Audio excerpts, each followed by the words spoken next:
Go ahead. Okay, good to go. All right, everybody, let's do this. Okay, let's call the meeting to order at 6:32.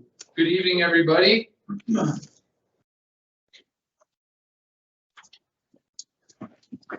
In spirit of reconciliation, we'd like to begin by acknowledging the traditional territories of the people of Treaty 7 region in southern Alberta, which includes Blackfoot Confederacy members Siksika, Pigunni, and Kainai First Nations, the Stoney Nakoda, Bearspaw, Chiniki, and Wesley First Nations, the Dene of Tsuut'ina First Nations, the Métis Nation Region 3, and all those that call Treaty 7 lands their home.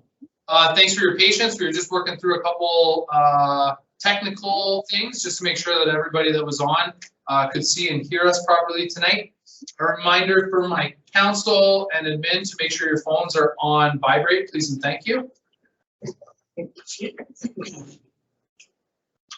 And at this time, we'll move right along to our agenda. And if we need to make any addendums, please let me know. Otherwise, we'll take a motion to accept. Chad's first. Councilor Van, I'll make that motion to accept the agenda. thank you very much. All those in favor to accept? Yeah, Andrew's good. Okay, thank you. I can't see you. I can see him. Okay, awesome. Thank you very much.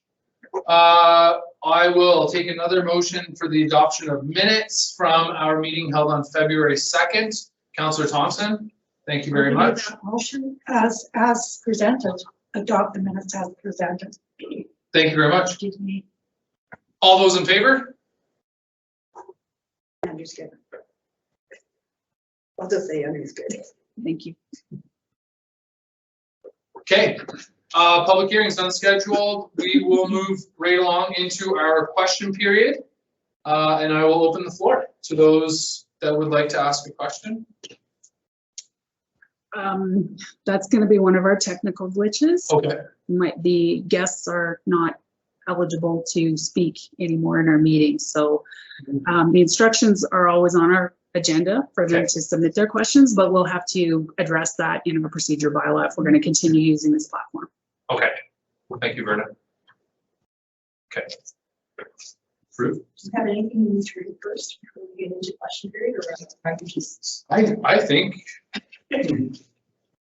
Councilor Long. Is there an option for the chat on this method? No. None.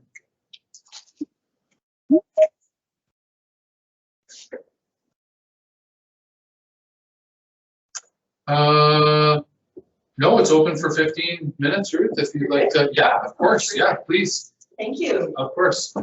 Good evening, Mayor Kelly and Council. I'm Ruth Goodwin, a resident of Black Diamond and a past council member. I have a couple of questions with regards to information and discussions from your February 9th JPAC meeting.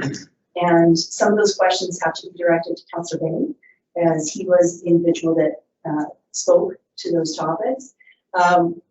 During the meeting, and it was the last 45 minutes of that meeting, Councillor Bain referred to both Sharon Hart and myself, and not by name, but indicating that we were two council members that voted in favor of the application to amalgamate. And he mentioned that we lost the election because of how we voted. So he also mentioned that there was a letter that had been written, and he indicated a couple of times that that was why we lost the election. I am wondering if he can please expound upon the letter and the information that he found credible enough to bring up at that meeting, because the election, I'm pretty sure, wasn't on the agenda. Okay. Councillor Bain. First, I did not say that you lost the election or that anyone lost the election because they voted a particular way. I pointed out that two individuals who voted a particular way were not re-elected, but I did not say that that was why. As far as the letter goes, I was shown a letter in confidence that was sent to the minister that made that that made that comment. That some people who had voted in favor of sending the application forward had not been reelected. Thank you. Mayor Kelly. Yes, I'm just going to follow up with the information. please do. Councillor Bain has indicated that it was a letter in confidence. Can we please have him provide that letter? It is something that has been brought up. It was in confidence and it was brought up in the public forum in a place that in which that meeting was recorded. It was a public meeting. So I would like to see that letter if that is something that it's referred to. And I do believe at this point in time that it is now semantics, that you did refer to 2 residents and it was inappropriate and unprofessional. As far as Also, Mr. Kelly, or sorry, Mayor Kelly, Yep. I am speaking on behalf of Sharon Hart as well, and she and I have spoken about this. What we would like to have is a letter of apology being read at the next JFAC meeting to ensure that it is congruent with one meeting into the other, so that people understand that that information that was provided was not reliable, nor do I feel, or Sharon feel, that it was a source of integral information at that time. That is my one question, my one request. You are more than welcome to call me after the meeting tonight. Okay. I do have a client at 7 o'clock, so I won't be available tonight. Okay. I also took the liberty to write down a couple of, I guess, assists for yourself in conducting meetings. And this is not a reflection on how you conducted that meeting. It is a tool. There are 2 tools that I used and could have been better at it, but I think that everyone's had the opportunity to read these 2 documents. One is the Code of Conduct, section 6.3. It's on page 4. And also in your procedural document, it's a larger one, it's about 11 pages. On page 12, 16-10, and it's A through D. I think that you may find that those 2 very helpful in future meetings. Thank you. Thank you very much, sir. Of course. Thank you, Council. Thank you very much. Mayor Kelly. Yes, Councillor Bain. With respect to the letter that was shown to me, it was shown to me. I do not have a copy of it. I was told that it was being sent to the Minister of Municipal Affairs. May I follow up? Yes, sir? please. Yeah. Yep. This is something that, again, and you have the opportunity to read both your procedural document and bylaws, you will find something in there that speaks to this situation. Specifically, that council can request that the council member that did refer to that letter must produce that letter. Okay. Thanks very much. Yep. Thank you for taking the time to come in tonight. You bet. Thank Okay. you.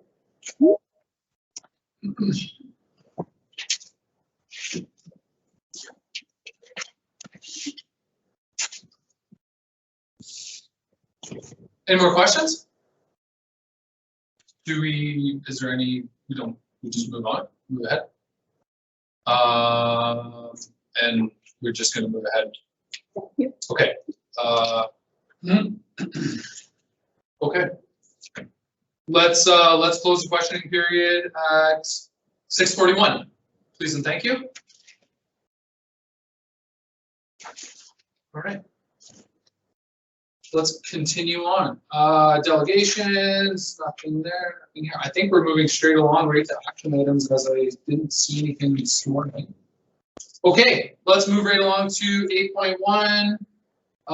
Oil Fields Curling Club request for donation. I believe everyone should receive this. Berna or admin, would anyone like to speak to this? Or I know the letter's fairly self-explanatory. It is. If Yes, I can. please go ahead, Steve. We, as there's another request for a sporting event, there's a request for $5,000. That has not been approved in council budget at this point in time, and there would need to either be a budget amendment to council budget if that's what you wish to do. As far as the swag goes, there's no issue around the swag. Administration has enough swag to be able to provide that to the 32 floaters that will be attending. And we'll have that in place. Thank you. You're welcome. Awesome. Okay. Does anyone want to speak to this? Councillor Lalonde? Did you say 5,000? 500. Oh, okay, thank you. Yeah. Yeah, I thought, Oh, I'm okay, no, I didn't think you did.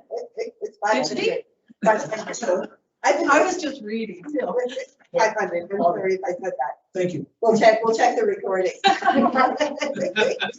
long as the resolution's right.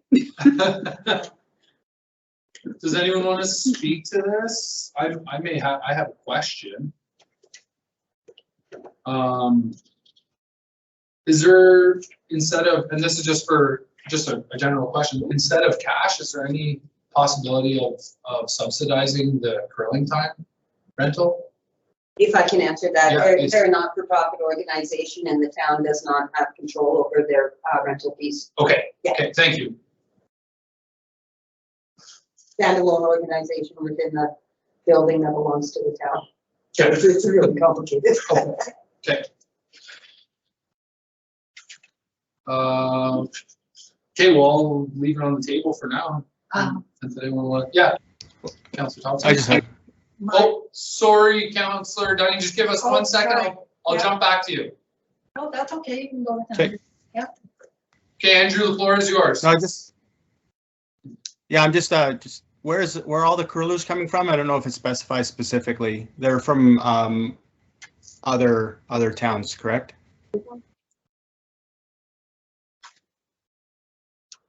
Yes, Andrew, they're incoming.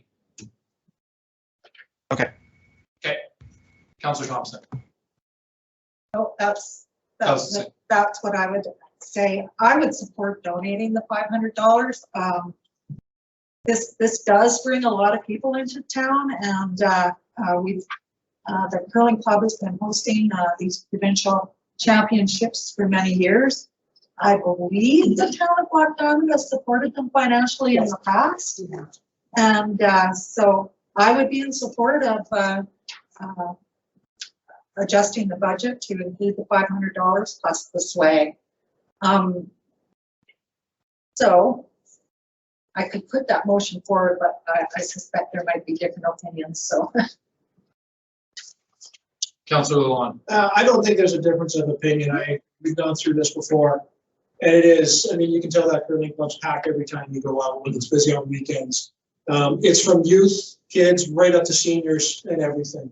We have supported it fully in the past. There was no support during COVID because they had to cancel the tournament. So I am in support of the motion recommendation to support both financially and for swag. Councillor Thompson, do you want to put the motion on the table? I certainly will. Okay, it's yours. That council agreed to donate $500 to the Oilfields Curling Club to assist in hosting the 2022 Provincial Mixed Curling Championships, and further agreed to provide swag for 32 curlers for the event.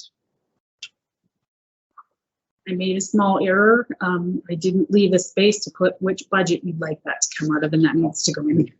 Councillor Kloiber. I would like to make a friendly amendment to your motion, Heather, if that's okay, to the funds come out of goods, merit, and studies expense budget. Thank you very much, Councilor Paul. Did you say my budget? Friendly amendment. Yeah. I said my budget. You're right. Jeez. We talk about that. Well, it's today. Okay, would anyone like to speak to it? Yeah, I would. Please do, Councillor Dunning. It's just one further question. Plus swag for 32 curlers is a little open. Do we have a budget for the swag that we can include on this as well? So it's not open-ended?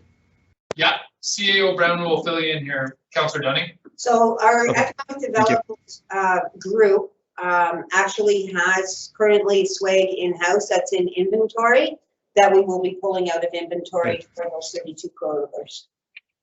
Does that answer Thank your you. sir? Yes, ma'am. Thank you.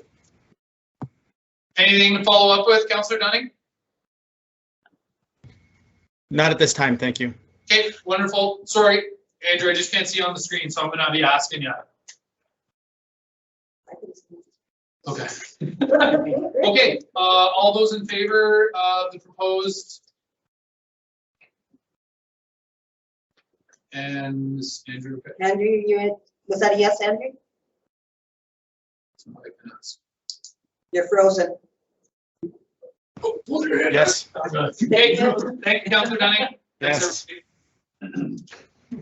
Councilor Luan. Question for administration. Not, I don't know if a motion's needed, but can we ask that maybe at the next meeting, council, if we had some displays of swag that we have, just so everybody's aware of it? Do we still package them? We have some packages, yes. Maybe for our next meeting, can we just lay them out just so everybody gets a chance to see them? Just a thought. Sure. We Be should. happy to do that. So, That's not the swag we'll be giving these people, but fair enough, but just so we know moving forward, right? the ABC packages. Yeah. Yeah. Okay, moving right along, 8.2, 2022 Spring Municipal Leaders Caucus. I will pass this one back to administration.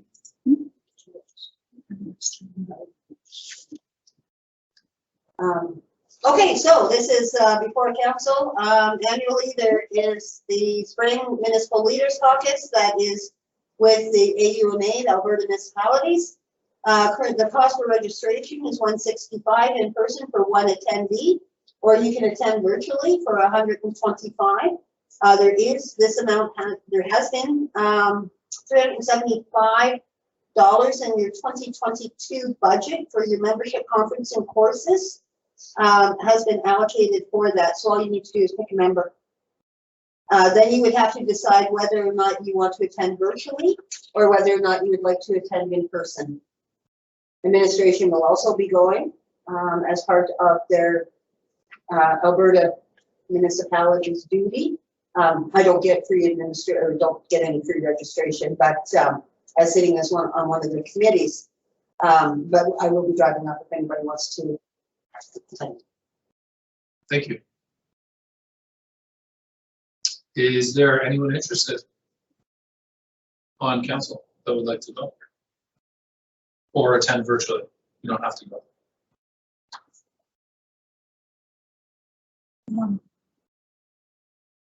The deputy, probably.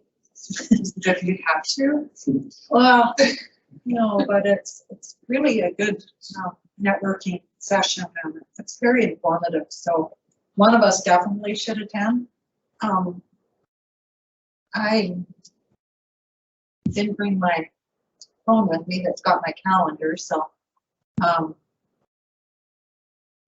is it through the mayor to Yes. to the CAO? Charlene, is it just the one day? Is it split into municipal just the one. size? So which day would be our size? It's all inclusive. The spring caucus is all inclusive. So it's all of us. So which day? It's got the 9th and 10th on there. Half of the 10th. There was a link to the actual.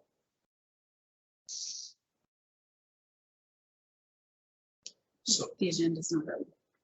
Yeah, the agenda. Yes, it is. There it is. Can I, Yeah, you've actually got the agenda there. If you click on the link on the agenda. it's- Yeah, so there's a Minister of Municipal Affairs remarks, the dialogue sessions, Premier's remarks, the engagement session.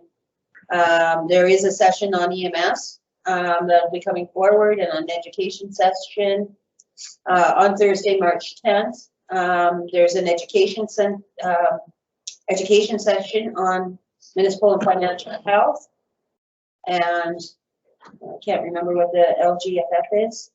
The president's report and the executive committee, by lunchtime, we're all done. Councilor Clever? So there is no conflict with the deputy mayor's schedule for this. So if council really wants to hear a report back, I am available to attend this, but I would give it virtually. Councilor Long, you had your hand up before. Oh, I was just gonna suggest that maybe we should look at somebody going who did not attend the UAMA in the fall. We can spread it out so everybody gets a chance to experience it or network and move forward with the group. That's all I was gonna say. No, I'm doing homework.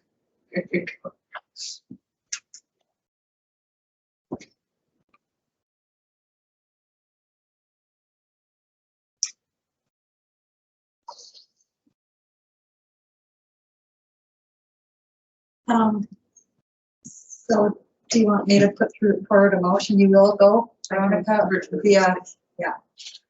That council agreed that, Councillor Clover will attend the 2022 municipal spring municipal leaders caucus in Edmonton, March 9th, 10th, 2022.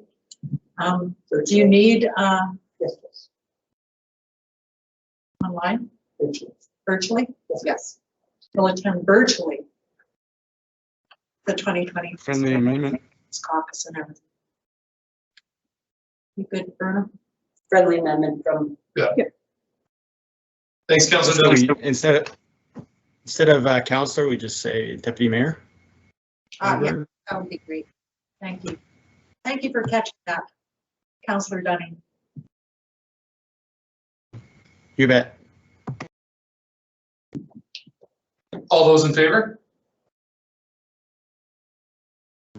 Andrew? Yes. Thank you. Yes. Okay, moving right along, 8.2, 2022 MSI amendments. 8.3, excuse me, if I didn't say that.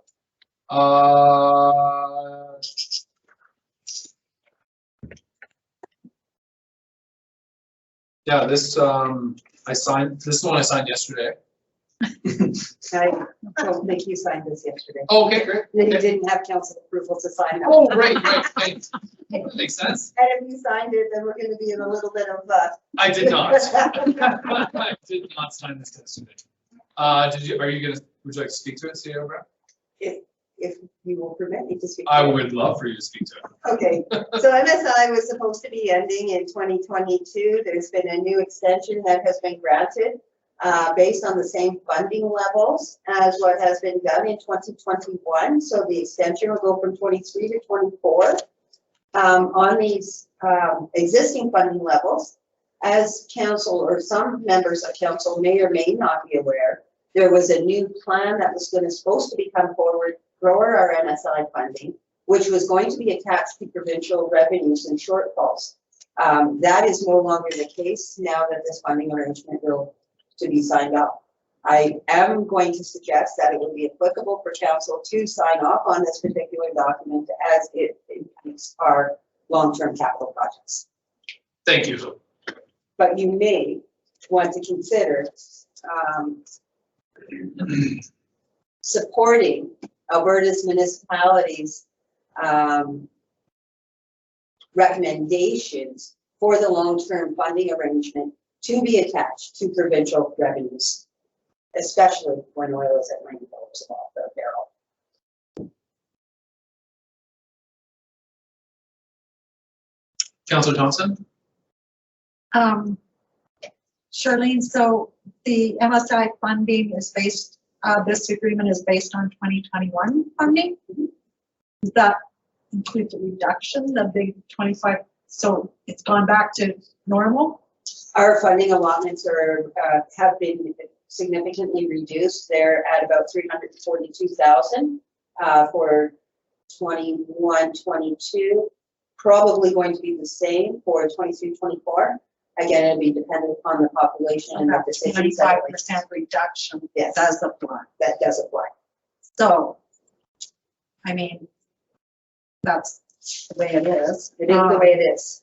However, so I will put forward, and AUMA has got a resolution or something in place that we support, or I believe that when you talk about the spring municipal caucus, there was some conversation or agenda items that specifically address the viability of municipality funding. thank you. So whoever's attending Leaders Caucus can support that agenda item. Virtually. Okay. So I would put that motion forward. Please do.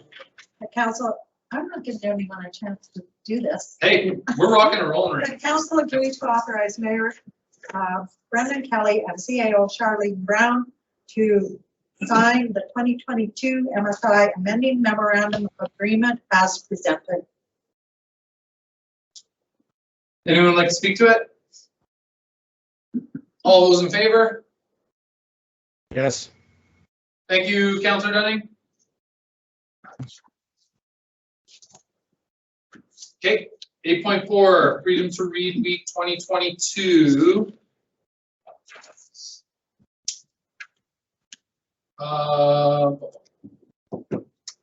Would admin like to speak to this? You want that one, Bernie? I can take that if you like. That would be great. So annually, we receive this proclamation for council to consider. Marigold Library Systems forwards it on to council every year.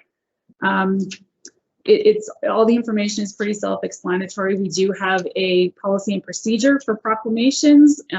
It's the only council has to decide by resolution if it'll be proclaimed or not. Councillor Floyd, I would make a motion. please. Yeah. The Council of Region proclaim February 20th, 26th, 2022 as Freedom to Read Week in the town of Black Diamond. All those in favor? Yes. You're proclaimed. Right now.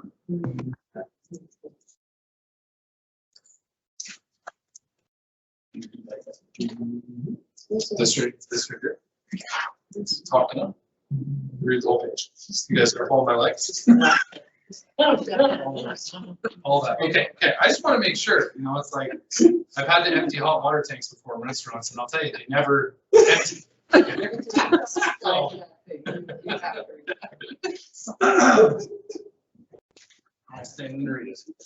Whereas Freedom to Read Week is an initiative to promote literacy, tolerance, knowledge, and a love of reading among all Canadians. And whereas the right to pursue the truth through free inquiry is essential to democratic decision-making.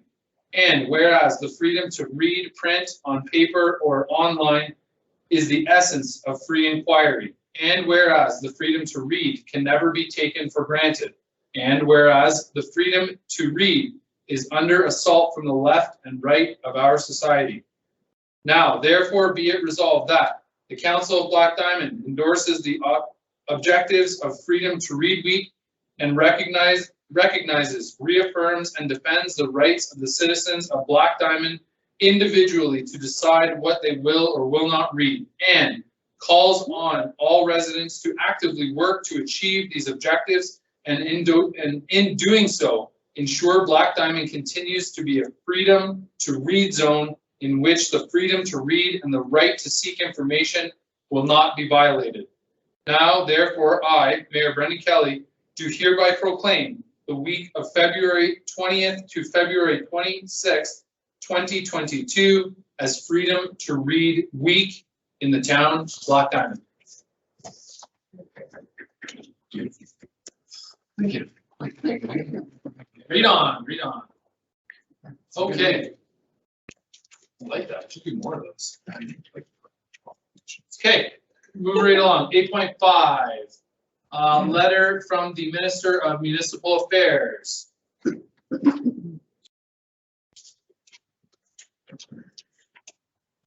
Would anyone care to start us off on this?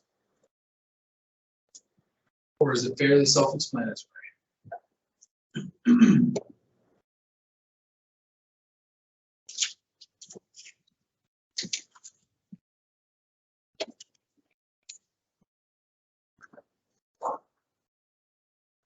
Make a motion. Councillor Benjamin, yes. Can I make a motion that this be a recorded vote? Yes, you can. That's just a request, not a motion. Request, yes. I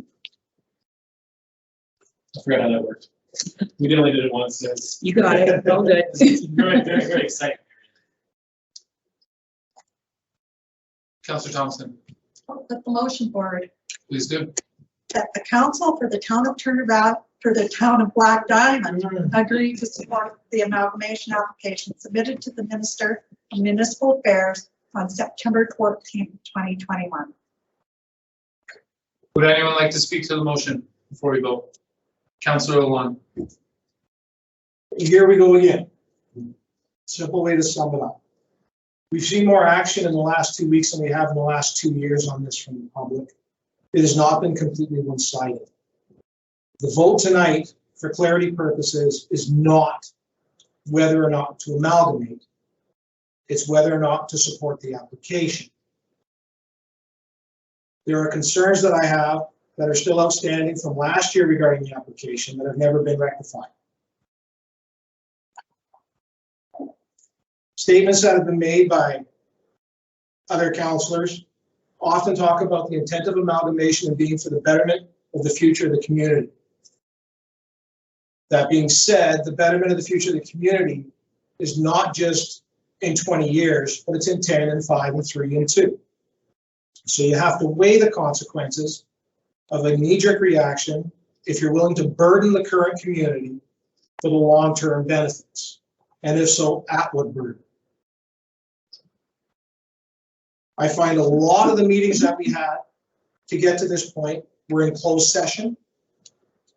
So as many councillors campaigned on amalgamation, they also campaigned on accountability and transparency. Yet so much information was never made public. It was very guided by emotion maybe. After a closed session, which could have been 15 minutes or up to 2 hours, with no background information given because the discussion happened behind closed doors. We talk about being open and transparent. I think we failed the community in that. One of the emails that was received by this council made a comment that there was more effort put forward in naming the community than actually deciding if we wanted to be a single community. That sends up a lot of red flags. I look at the history between the two towns most recently in the 2 years, and I find a shortfall coming from the Turner Valley side, being that they're pushing hard for amalgamation, but they're not really supporting the future of the community and their immediate actions, which is going to put a larger burden on the town of Black Diamond. Such items such as the transit, when Turner Valley backed out of the option, we moved ahead with it. We thought of the future, they did not. They thought of possibly that, well, if they do it and we don't, we're going to get it when we amalgamate. I look at the notion that Turner Valley brought forward on the swimming pool in Turner Valley to reduce the hours, reduce the days it's open, and to close it altogether. Was that considered for the betterment of the community in the future? The Boys and Girls Club, the Field of Dreams, twice they were turned down by the Council of Turner Valley for funding requests. Was that for the betterment of the future? I look at items such as West End and the offsite levies difference that we have between the two communities. And any shortfall on budget items that have to do with a $17 million upgrade, any debentures that have been taken, Black Diamond pays twice the levies and we pay the interest on it. I do not disagree that the long-term benefits of amalgamation are possible. However, the short term will create a heavy financial burden that will either be sourced by taxes or reduction of services. By their own admission in Turner Valley, they are not hiring positions to fill staff. So upon amalgamation, we're going to be short-staffed to start with and having to hire people. I feel that time needs to be given for the communities to properly source out financial benefits immediately, whether they be grants, whether they be assistance from whatever, to help the taxpayers. I think the community should be working together for the next couple of years in aligning committees. We have tried twice and it has failed as committees have walked away from each other. I believe that the town needs time to work together before we go ahead and drop the acts. Right now, you're looking at freezing everything, consolidating on December 31st, and leaving everything to the new administration and council. Any experience I have when it comes to hiring somebody, it's a recipe for disaster. We need time to set up the new council and a new administration, whether it be all of us or none of us, with a footing and a foundation for a successful future. We need to do work before we become one. Thank you for your time. Thank you, Councilor Owen.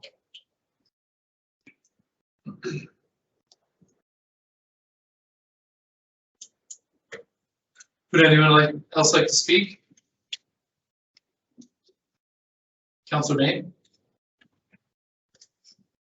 I'm not opposed to the principle of amalgamation. However, I am strongly opposed to the current application for two major reasons. Firstly, we don't know if a majority of our citizens want to amalgamate because we refuse to ask them, do you want to amalgamate? And secondly, the current economic situation. So does the public even want to say in the amalgamation?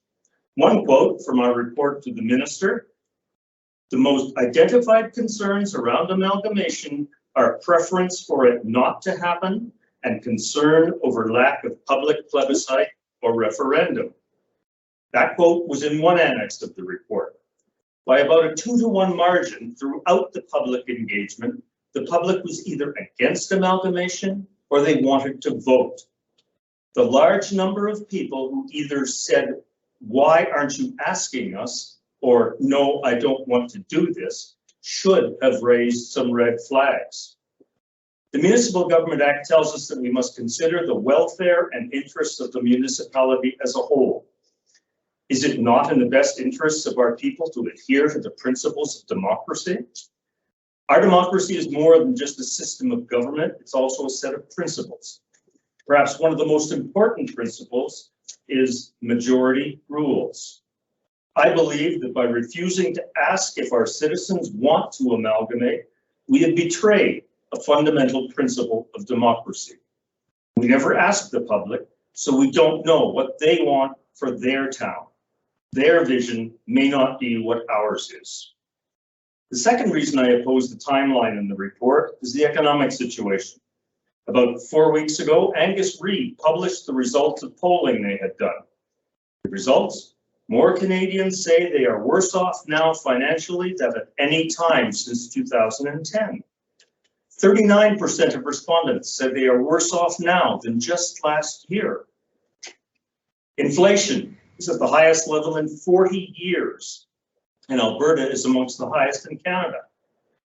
57% of respondents say it's currently difficult to feed their household, compared to 36% in 2019. And that's all from the Angus Reid polling. Food bank use is up significantly. Suicides, self-cutting, depression rates are all way up. The Consumer Price Index rose 7.5% in the year ending in January. That's the steepest rise since the year ending January 1982, the steepest rise in 40 years. And I read this morning that Stats Canada is admitting that inflation is the highest in 30 years. We can relieve some of the pressure by cutting expenses. So, will amalgamation now do that? We eliminate one council and CAO, and that'll save about 2% in a combined budget of $12.5 million. There are other potential savings, but most of them are up to a future council. So do amalgamations even save money? This text that I have here, local government in Canada, has been used in many Canadian universities and colleges for over 40 years. The authors have also contributed to required or recommended courses for some municipal staff, including ours. A couple of quotes based on real-world results of amalgamation. The efforts of newly amalgamated municipalities, not surprisingly, have been largely devoted to the pursuit of the promised savings, with, at best, mixed results. And another quote, if one wants to achieve economies of scale, amalgamation is a problematic choice. And here's what the author said to me in an email. Quote, my research and observations have convinced me that amalgamations almost never save money for unavoidable reasons. I have other research that shows the same fact. Immediate expenses can be high, and although there are other long-term benefits, real overall long-term savings are rare. Immediate tax increases of over 50% are also rare, but they do happen.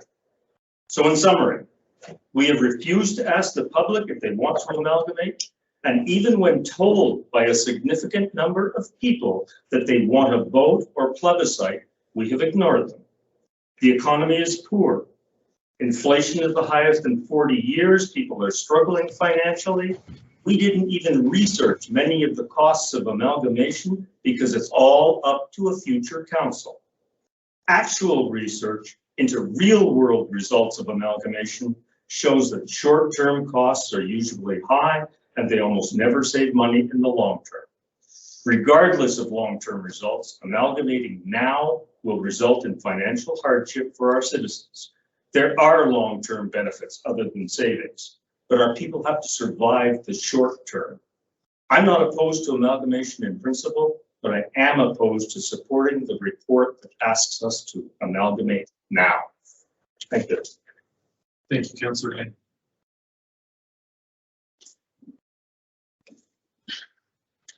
Councillor Thompson. I'm not going to rehash everything. I've spoke to residents of Black Diamond during the campaign period. I've read several letters that have come in through the last couple of weeks. I've spoke to businesses in Black Diamond, Turner Valley, in fact, as well. I have been a strong supporter of amalgamation going forward. I do recognize that we won't see cost savings immediately, but we will in the future. I don't agree that now is not the time. I think that now, because of economic reasons, it is the time to move forward. Doing this as two separate communities economically does not make sense. So I will speak again in favor of supporting the amalgamation report. Thank you, Councillor Thompson. Councillor Flavor. It's gonna be quick. I didn't prepare a speech. Voting for the report initially was tricky because I believe it is lacking. It could be better.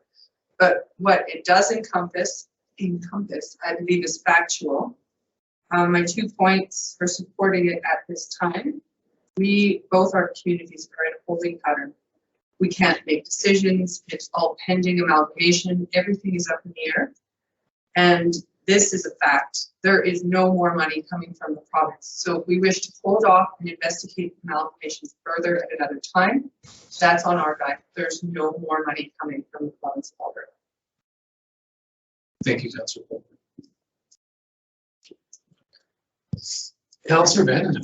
I also didn't prepare a speech, but with all the letters and everything coming in, I'd like to remind everybody that we were elected by residents of Black Diamond. And we should be respecting what the residents of Black Diamond are saying and holding to what the residents of Black Diamond are saying. So with that, I hope that everybody keeps in mind who they were elected by and who are they representing, bias aside. Thanks. Thank you, Councillor Bannon.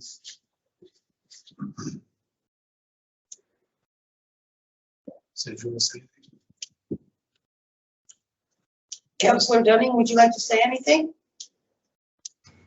Sorry, there's a bit of a delay here. Deputy Mayor Kleiberg made some very good points, and so did Councillor Thompson.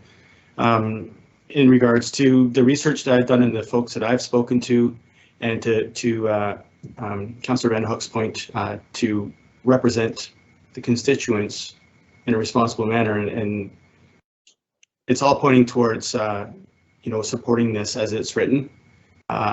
There are lots of things that can be improved upon, but it will be the council at the time that will be making making a more solidified plan and whatnot.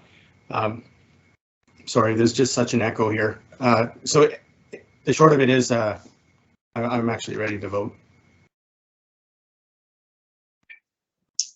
Okay, so I sent out an email this morning in regards to a conversation that I had yesterday with a member that's close to the minister in regards to this. What we're voting on today, as has been pointed out, is that we're in support of the application that's been submitted. It's quite clear that there are some things that could have been done much better in the report, but the report is just one piece to this entire process. And with that being said,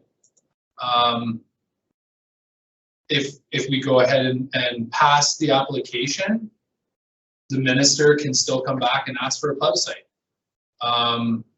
It's not out of the question.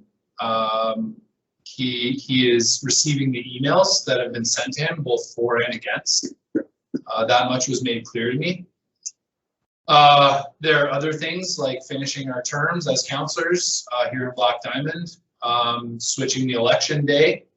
It was pointed out to me that the election day was a little bit peculiar before the incorporation date, so that's already something that's being talked about internally. I think lastly is that if this gets voted through or not, this isn't the end of the story for our council. We are still able to ask the minister for requests. Those could be any of the things that I just mentioned. And yeah, I think that in large part, this is just one more piece that the minister is looking for. This was done voluntarily. And because of that, the minister is open to listening to both councils as we continue to move ahead or not. And I think that that's important for not only council to understand, but for residents of both communities to understand that in the event that this is voted ahead tonight, that does not mean that this conversation's over. It just means that there's still lots to talk about. If we do not vote it through tonight, there's probably going to be a lot less to talk about. And like Councillor Kloiber mentioned, there will not be any more funding available for us at that point. Are we guaranteed the grants? No, we're not. But we can do our best, like we always set out to do when we come here, to represent our constituents. And I think I'll just leave it at that. But again, just so that residents are aware, the feedback has been fantastic the last couple of weeks. I was actually happy to hear from Councillor Lawan that it's been better in the last couple of weeks than it has been in the last few years. It's a little disheartening, you know, looking at it from a resident's point of view, that perhaps questions and concerns were not necessarily being responded to, but we're the council of the day. And we're going to do our best to make sure that our residents are heard. And first and foremost is the residents of Black Diamond. We'll continue to work with our counterparts on the other side of the river. And but until we get the absolute decision from the minister, I think we'll just do our part. And that's all I'm going to say. And if nobody else, Councillor Lawan? I just want to touch on a comment made about voting the way the community wants you to vote. I'll also draw to your attention that there's 14 letters attached to the agenda tonight. When you're reading those letters, they're a 7-6 split, with one letter that is actually asking why it didn't go to a vote to a plebiscite. So just saying, when you're voting. Councillor Kloiber. Just so the public is aware, we received much more correspondence than was attached to the agenda.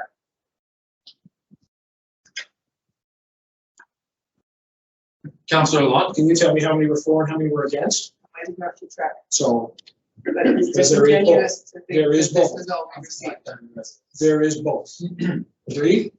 Agreed. Thank you. I did not say otherwise. Just for the people watching, when we're talking about emails that are received, at times emails that are sent to an individual may not necessarily be shared in whole with council. CEO Brown. Thank you, Mayor Kelly. And something similar that I was going to suggest, the letters that are attached to the agenda were the ones that were received by the town office, not by individual council members. Thank you. We did not have access to those. Councillor Thompson. I just want to expand on your conversation with municipal affairs. Sure. The advisor that you were speaking to also did suggest that we could, if we move forward with supporting the report, we also could, through JFAC, as he recommended it be done, is if we want changes, that those be discussed at JFAC, and then we could put in that request for a change through JFAC, through both of us working together. I think that's what I read. I just wanted to say that, just because of the concern of the council election date, and perhaps the concern of the actual incorporation date. Those are things that we can discuss, I believe, at JFAC, and if we so desire, we can make some changes and put those requests into the minister. Thank you, Councillor Thompson. And just to further that is, you know, as we sit here as a council and we try to look around and kind of envision the big picture in the province, the minister's got his finger on the heartbeat here. And if in his mind sees that this would be an absolute failure or even consequential at this time to go ahead with it, the say ultimately comes from him. So we may not even have to make a recommendation. He may say, hey, listen, right now we need to do X, Y, and Z. And that's important to note. You know, we're very small pieces on this chessboard. So the minister and his team, you know, we sometimes joke around about how long it takes to hear back. Well, there's a lot of legwork that has to be done, and they take their jobs very seriously. And we have to respect at the end of the day what their decision is. All we're voting on is the application that's being submitted. Ultimately, he will come up to the decision. CAO Brown. Councillor Dunning has a question. Councillor Dunning, please. A statement. Yeah, just another comment. Like I'm very comfortable, especially getting that email this morning from you in regards to you know, it's not nailed down. We can still move things around if we need to. We can still bring things up in JFAC, as Councillor Thompson mentioned. So I'm confident, you know, with the being able to move forward. The fact that it was voluntary, that we're volunteering to make this amalgamation, and also if we do it now, we're eligible for grants. But if we don't do it now, or if we drag our feet, then we know that those grants are off the table. If we're talking about trying to save money, those grants are going to be a big start, especially to some of the councillors' points there. At the beginning, it's going to be a slow start, and when we see those savings, but the grants will help us out, and being eligible for them, whether or not we get them or not, at least that's an opportunity to recoup some of the funding that it's going to take to amalgamate. Thank you, Councillor Dunning. Councillor Bain. It's been pointed out that we can still bring things up if we support this application, but we can still bring things up if we don't support the application that has gone forth. We can still discuss them at JFAC. Some would have us believe that telling the minister that we don't want to proceed at this time will kill amalgamation, and we would have to start over. As we've been told tonight, that's wrong. We won't have to start over if we vote not to support the application as submitted. One member of Turner Valley Council was quoted in the Western Wheel as saying that if Black Diamond Council doesn't see light, all the work that has gone into this report has been wasted. Yes, some work may have to be done over if we delay, but we have a report that can be revised. The headings are all there. The format is worked out. We know what questions have to be answered. We've been told to consider all the work that's already been done. Basing a decision to proceed even partially on money that has already been spent is foolhardy when circumstances change. You save up for a dream vacation, and days before you're due to depart, it's announced that a major hurricane will hit your destination in the next week. Travel there is strongly discouraged. Is it wise to base your decision to go or stay, even partially, on whether you've already paid or whether you can get some or all of your money back? Well, I'm going anyway, so my money wasn't wasted. Basing a decision on time, money, or effort already spent is such a common error in logical thinking that it even has a formal name. It's called the sunk cost fallacy. A common version that most of us are familiar with is throwing good money after bad. The situation from when this process started and now has changed significantly. We discovered in our public engagements that by roughly 2-to-1 margin, the people don't want to amalgamate or want a say in whether or not we amalgamate. Roughly half of the recent letters we've received don't want to amalgamate or want a say in the direction of their town.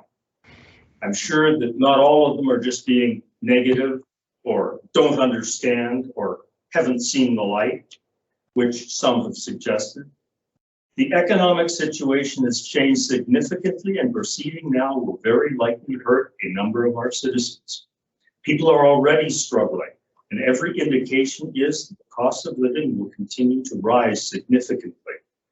There will be high initial costs in amalgamating, and no firm guarantee that funding available in the past will still be available. In my mind, there are long-term benefits, but our most vulnerable citizens have to survive the short term. Some of us are heavily invested emotionally in seeing amalgamation through. I've heard 40 years of talking and I got it done. I've also heard we're the first towns in history to voluntarily amalgamate and I was part of it. But step back, think long and hard if this is what the people want and if this is the right thing to do right now. Circumstances will never be perfect, but now is not the right time to proceed with amalgamation. Thank you. Thanks, Councillor Bain.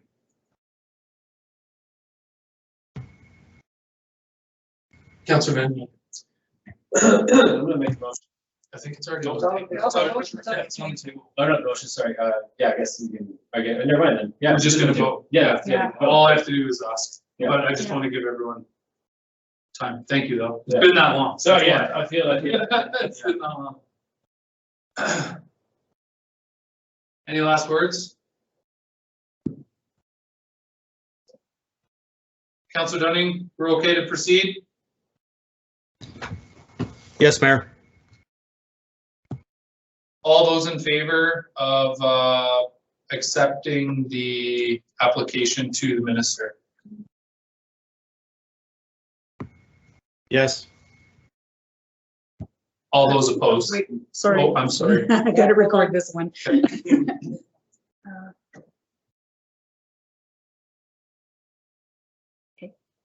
All those opposed?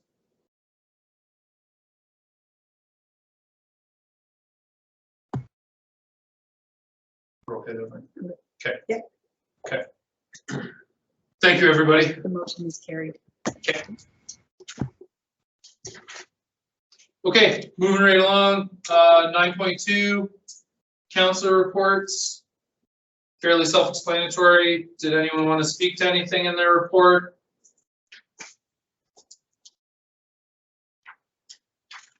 Do we accept those as information? Okay.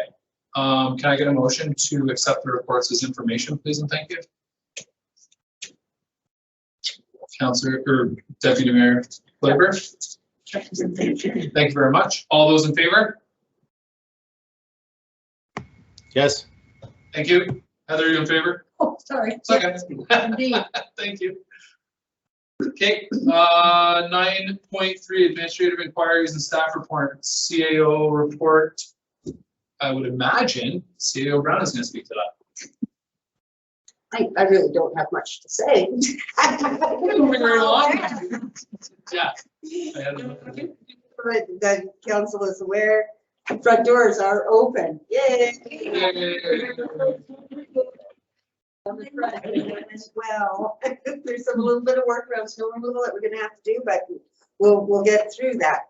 Landscaping, of course, will be continued in the spring. Protective services, it's a yay. We have a new hire starting, fully trained, March 1st. Yay. Awesome. What's the name? What's the name? I'm not at liberty to tell council that at this point in time. Yeah. Do we have our new vehicle by any chance? Or they just- 8 weeks from now, the new vehicle will be Yeah. it's on delivery. Solid. I'm not sure if council is aware, but there was this whole phase 2 of e-ticketing and virtual ticketing and coming out, and we equipped all the cars. The province has put that on delay until the summer of 2022 because there needed to be some provincial education that's done, some citizen engagement that needed to happen on that particular project. Doesn't mean the project is scrapped.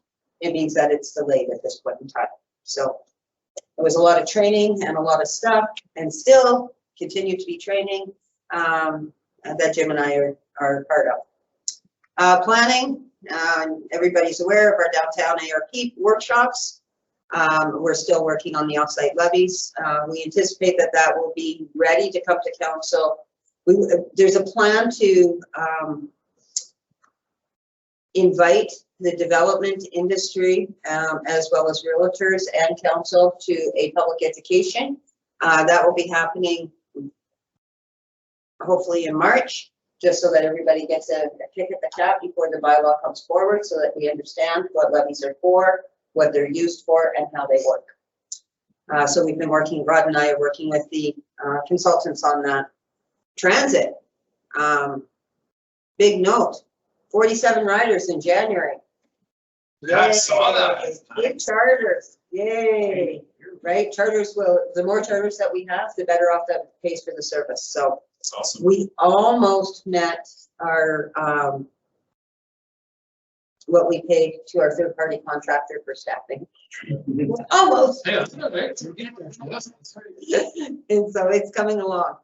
No incidences in the month of January for our OH&S. That's a good thing. We also had the management team go through a diversity, and I don't mean it this way, making any fun of that, but the management team, number of the management team went through a session on inclusion and diversity training. We did that on January 11th. We anticipate that probably late spring, June-ish, May, June-ish, we'll be ready to deliver that out to all of the staff members as well, including the fire department. That's a very important piece, and hopefully we will be able to bring council in if council is interested in that. We're looking at an e-learning opportunity that will deal with the fundamentals of D&I and unbiased consciousness, which I think is a really important piece when we're looking at hiring and having conversations and just change our mindset in the way that we are thinking and perceiving people. I think that's an important piece. So Fire Chief and I met with the instructors in mid-February, and we are following up accordingly. There's still the biweekly virtual information sharing with the Chief Medical Officer of Health, and even though restrictions have been semi-lifted and masking requirements will be in public facilities will be totally lifted for March 1st. We have had that conversation at the management level. The stance that our team is going to take, mask if you want to, unmask if you don't. So it's basically at their own comfort level and in the places that they're going to be. So I think that we've gone through COVID very respectfully. We weren't hit very hard. We had a couple incidences early onset, but our team made it through very, very well. REP program was removed at Parks and Arena February 9th. Some members of council may or may not be aware, we did have to bring in contracted services, if you recall, to be able to test the QR codes because that's a contract. And the way that the province lifted the restrictions in public facilities, we still had to meet that contractual obligation of 2 weeks. So their last date will be tomorrow, Friday for the contracted services at the arena. Can I interrupt here? Yeah. That gentleman that we hired, he was awesome.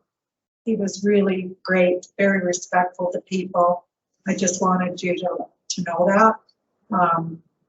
I thought he was a really nice individual. He did a great job. If members of council believe that that's the case, if you want to send me an email, we'd be happy to share that with the contracting company. Absolutely. Yeah, I'd second that. I very much appreciate that. Who's Just that? send it to me and I'll. Yeah. Okay, we don't need a motion of that. Okay. No, I was just supporting it. Like, yeah, he was great. Like any, you know, type of person that's kind of coming in there, maybe looking for something, he was just so friendly and Yeah, he was just talking. He was just a really good guy. He was Yeah, really it was good. nice to have him in the community. Perfect, that's good to hear. I provided your ORA and your Scott Siemens. I call that Schruck, I'm sorry, that's not Schruck booking, it's Scott Siemens. Right, that's hard. Those booking numbers for 2021 have been attached to your report. For our staffing, we are back to work with full complement at Parks now, which has been a long haul, and it's really great to see. Now that the season will be ending and we'll be, you know, moving on our seasonal staff, but our one staff member is on a gradual return to work, place accommodation.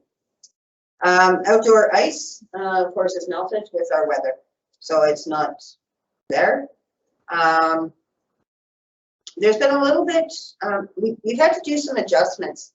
I think you guys can all read this stuff, but just to highlight some of the things in parts. So over in January, we had some challenges with our communication with our counterparts with the summer games. So I ended up getting involved with the board of directors meeting. We've made some internal staffing adjustments to be able to ensure that the town is getting information and that the information is being shared with the parties that need to know when we're building facilities and what our role is for the 2023 summer games. So that's working well. Council wanted to have our Parks and Rec manager come back with 3 quotes for eavesdropping. You'll see in our iCompass report that job has not been completed. We're having a heck of a time getting contractors to even quote on the eavesdrop job for whatever reason. So just letting you know that we're still working through this process, but that's why it's not completed. It's not that we haven't been trying. We have put it out to tender with no responses. Zero? Like, no, Just the one. nobody wants to work. Other things that we've done, we attended the employment law workshop. There was lots of different pieces that were covered, which will be good to know for the future when we are definitely looking at staff retention and potentially the amalgamation and changing of job descriptions, essentially. So that's the topics that were covered. We engaged with ACCO for the EV charging stations. You guys already knew about that. Reception has been completed. We'd like to welcome Wanda Clark, who started on Monday as our new receptionist. She's going through training right now, and the current godson that we had, Hazel, will be leaving on Friday. CPO talked about that. I've been attending a lot of police stuff, so that was all okay. Yeah. We did the downtown area ARP as a facilitator. I really wanted to be a note taker, but I wasn't allowed to be. We've had the auditors in for the first kick at the cat, and February 7th, we finally had our debrief with the RCMP and the Black Diamond Fire Department regarding the incident on December 14th.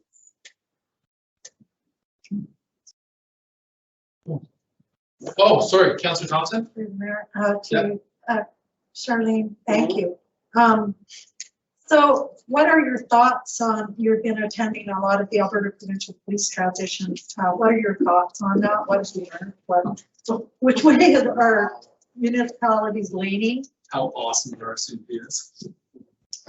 Municipalities are leaning towards continuing the contract with the RCMP. As you may or may not be aware, right now, there's a 30% reduction in that full cost for municipalities underneath the threshold of 1,000 people, or 100,000 people. I'm not really good with my zeros today. And as well as other resources that they do provide.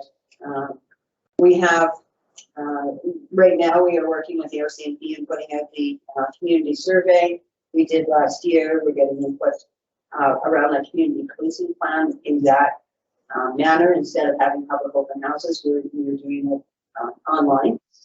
So residents have an opportunity to have input. That's within our own detachment. But from a municipal point of view, my take on what's happening from the municipal world is they are supporting contracted services with the RCMP. Thank you. Okay, thank you. Okay. This other piece, I've got on here the notice of application respecting the refund of Fortis streetlight investment. I'm going to bring this forward to council pending on the outcome of what's happening here. And it's really hard to kind of wrap your heads around from as a regular person. When we do development, we usually have a development permit, and in that development permit, they have a clause in there on where the streetlight investment refund would go to, which is typically the municipalities. In our case, the Developer Association has put in a concern to the AUC, which is going forward into a proceeding or to a hearing. Fortis Alberta had sent this out, requesting municipalities to submit documents either for or against their where that municipal refund goes. Because of the way of the timing, administration did submit on behalf of the town, because right now we currently get that streetlight investment. My argument in the case of in this particular case is developers include the price of development in their lot sales, total development. The municipality and long-term, the ratepayers are the ones that pay for the long-term operational costs of streetlights. When we bring forward that public works budget, you will see a huge number, which is your streetlight investment. What we do with that rebate is we put that towards that streetlight investment. And that's what we do. I assume that that streetlight investment in most municipalities goes to reduce the cost of operations of streetlights. I'm going to make that assumption. So anyway, I submitted that to the AUC in support of the Fortis argument, and we may be attending the proceedings as an intervener.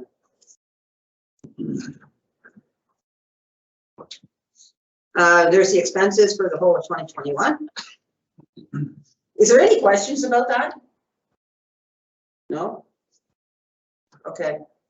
I don't know if I explained it well. Councillor Dunning, are you okay with that explanation? Yeah, I am actually. Okay, thank you. Thank you. There's my expenses, all my expenses for the year, my phone bills and data usage. I've never seen that on the agenda before, but it's on there now, so that's okay. It's not very much.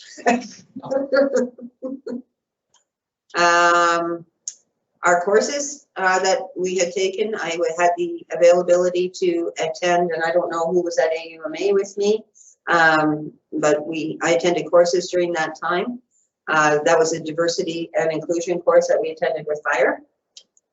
So that is on there, the hotel billings. And then the CAO tracking report.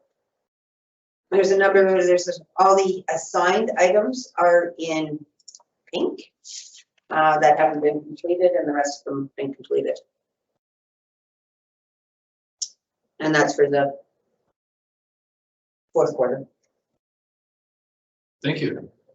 Is there any questions? That's great. Yeah, the report was really well done, Shirley. The last piece that I'm going to speak to is on our on your, you see a couple graphs on there. This is our, and I provided some for our council previously on the water usage. As I said, we'll be tracking our transit and a number of other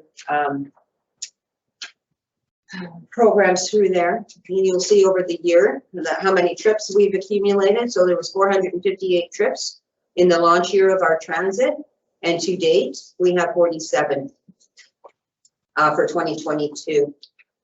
Of course, we're not going to reach our target in transit, but we, you know, had 37 or 3.71, so $3,071 that came forward in our transit program last year, and we're at 878 right now. I hope council likes these trackings. One of the other pieces that we've started to think about tracking is our violation tickets, and we need to do this for our annual report for the Solicitor General. So we thought this would be a great thing to show council. So in 2020, we only had one CPO, and that one CPO issued 249 violation tickets. These are provincial violation tickets, by the way. In 2021, when we had two CPOs on staff, we had almost double that amount. So I think it's advantageous that we show you these numbers. January was kind of a slow month. We've also, that top number is just in Black Diamond. We also are tracking, and actually the numbers didn't show up on there very well, but the Longview tickets. We were running, actually I can't even see which ones they are. But anyway, I'll have the numbers in there, but you can see the Black Diamond tickets do not include the Longview tickets. We started the program for the Longview tickets in June. Councilor Long. Just for clarification, the tickets given out in Longview, that money stays in Longview, correct? Only the contracted portion of paying for the officer is ours, right? Yes. But, yeah, just for clarity, sorry. There is always a jurisdictional piece. So when the officers are in Longview, the money that is, or the violation tickets, are Longview tickets. Yes, that those revenues that will be obtained will go to the municipality of Longview, the village of Longview. When an officer is en route, there or back, the jurisdictional area has now changed when they're en route. So they're able to enforce Highway 22 en route. Mm-hmm. So if it, let's say there's a ticket that is given in Hartel, that money would then become ours. Okay, good. Oh, interesting. When did that change, Charlene? We had that as part of all the people's. Wow. Do some work on that. Make it worth it. We also thought it would be important for council to take a look at our, this is our previous strat plan. We had a number of items that were in our strat plan. Last year was a bit of a, there were some changes mid-year. We spent a lot of time working on the amalgamation piece. So not all of our goals were completed, but we just wanted to bring that forward to council's attention that there's still a number of outstanding items on the strat plans that we are tracking. So it's just so that they don't go away and council is aware of them. I don't know if anybody has any questions about those. Sure. And some of it might be related to COVID, right? Some of it might be related to COVID, but you know, so your events and your, you know, increased attendance at events, you can't increase attendance at events if you don't have them. But there was also a request from at the previous council, saying that if we're gonna be focusing our attention on putting forward application, that we're gonna have some challenges. Meeting the outcomes of the strategic plan. Doesn't mean that they haven't gone away, but there's only so many of us and so many hours.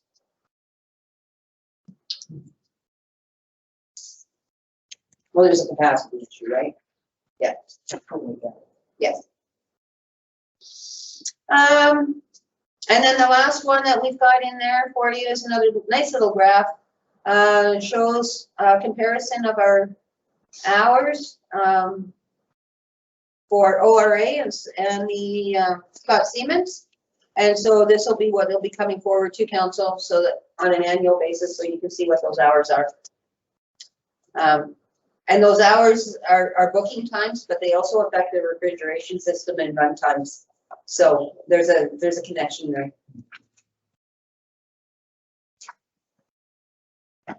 As you can see, like COVID really hit the arenas hard. Yeah. Thank you. Anything else before we move on, council? Questions? Councillor Thompson? Just a quick question. When are we going to resume budget discussions? Soon. Very, very soon. How does that sound? Actually, right now, it may be better. We have note from the assessor that the assessments will be in a couple of weeks, so that would be an apropos time to be able to, when the assessments come in, then we'll know potentially how close we can be to our mill rate, and that would be a great time to keep resuming budgets. We do have plans for the capital budget to come forward, but it will be very soon. Our finance managers have some things going on, so yeah. Okay. Thank you. Councillor Lalonde? I'll give you a motion to accept the reports as presented for information purposes. Thank you, sir. Councillor Thompson? No, I'm All those in voting. favor? I'm voting. You're getting ahead. Yes, yes. Make sure my hands up. Thanks, Andrew. Okay, awesome. Thank you, Charlie. Moving right along, correspondence and information. I think last time we went through all these and then we just did one motion to accept them all as information. Perfect. Remembered something. Great. Okay, so let's just knock them out here. Amalgamation correspondence, I believe in large part, these were just the emails that were submitted to the town town email and were included. So if no one wants to talk about that, we'll just keep on going. Okay. Accept those as information. We can do it all at the end. Yeah. I have the amalgamation correspondence. What we did last week is I read them all and then we just did one motion to accept them all as information. Like everything under correspondence. Oh, okay. That's great. You okay with that? Yeah. Okay, cool. So RCMP 2021 Q3 reports is the next one. Any questions about that?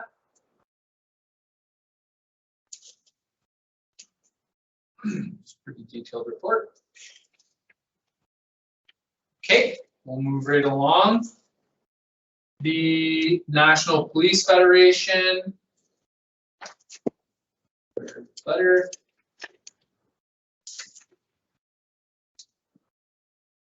Anyone like to speak to that? Okay. 2024 winter. Oh, I apologize. Municipal Affairs internship application. That's very sad. Yeah, that one was a bummer, for sure. Okay, and lastly is the 2024 Winter Games. Something to consider.